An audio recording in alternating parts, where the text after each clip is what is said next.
Everybody has an opinion about Bitcoin. Your uncle thinks it's a scam. Your coworker thinks it's the future. Some guy on Twitter is convinced it's going to $1 million. Some economist on TV is convinced it's going to zero. And somehow, after over 15 years of existence, most people still can't explain what it actually is. Not what it might be worth, not whether you should buy it, just what it is, what it actually does, how it works at a mechanical level. Ask most Bitcoin owners and you'll get a confident answer that falls apart after 2 follow-up questions. I've used Bitcoin daily since 2016. I report every transaction to tax authorities. I'm not here to sell you on it or scare you away from it. I just think it's one of the most misunderstood technologies of our lifetime, and most of the confusion comes from people explaining it with jargon instead of clarity. If you're the person who never gets it until someone gives you the right analogy, this channel is for you. Subscribe. Let me start with the problem Bitcoin was built to solve, because you can't understand the solution without understanding what was broken. Right now, if I want to send you money digitally, I can't just send it to you. I have to ask someone in the middle to do it for me: a bank, PayPal, Venmo, a credit card company. I tell the middleman, take money from my account and put it in their account, and the middleman does it, hopefully. Usually with a fee, sometimes with a delay, and always with the power to say no. Think of the current financial system like sending a letter through a company that reads every piece of mail before delivering it. You write the letter, seal it, hand it over, and a room full of people opens it, inspects it, decides whether it's allowed, logs it in their records, and eventually delivers it to the recipient. Most of the time it works fine. But that company can lose your letter, delay it, charge you whatever they want to deliver it, refuse to deliver it entirely, or go bankrupt and take all the undelivered letters with them. For most of history, this was the only option. Sending value from one person to another required a trusted third party. There was no way around it. Bitcoin is the way around it. Bitcoin is a system that lets you send value directly from one person to another without any middleman. No bank, no company, no government in between. Just you, the recipient, and math. Think of Bitcoin like email for money. Before email, sending a written message to someone across the world required a postal service. You had to trust the post office to deliver it, pay their fees, wait their timeline. Email removed the middleman entirely. You type a message, hit send, and it arrives in seconds. No one in between can read it, delay it, or refuse to deliver it. Bitcoin does the same thing, but with value instead of words. That sounds simple enough, but there's an obvious question. If there's no middleman, who's keeping track of the money? When a bank processes a transfer, the bank updates its records. If there's no bank, who updates the records?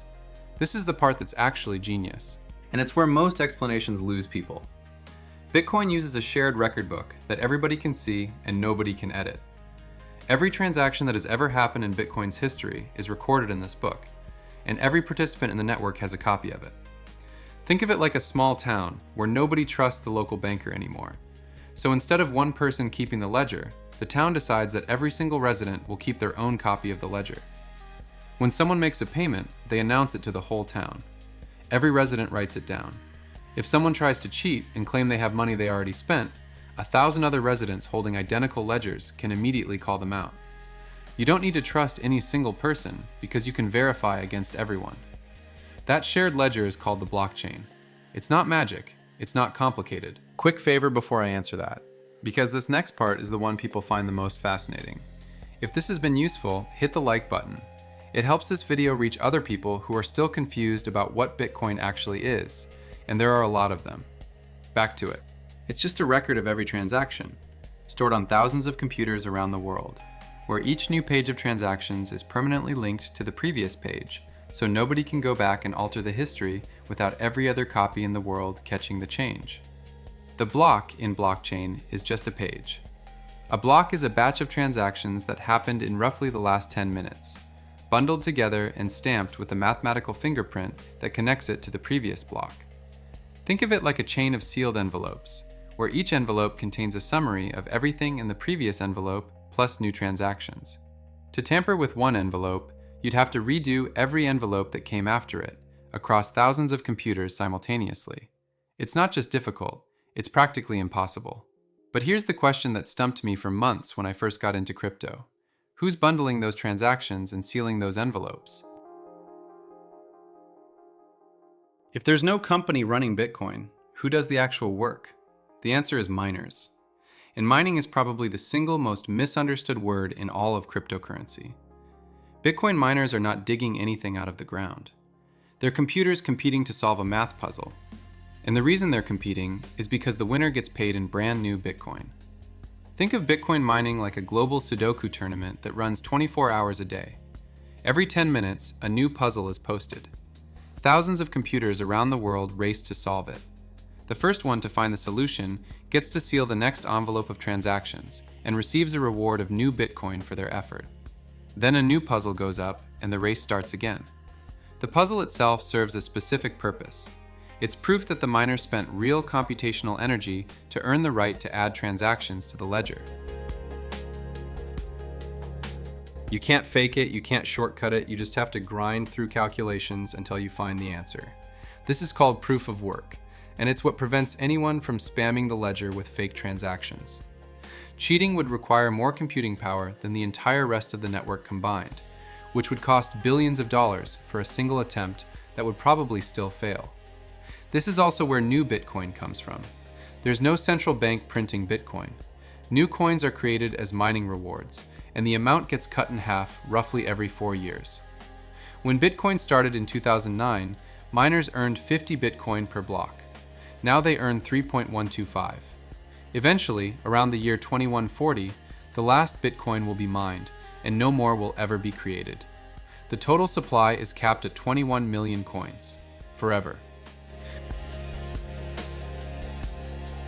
Think of Bitcoin's supply like a gold mine, where you can see exactly how much gold is left and exactly how quickly it's being extracted.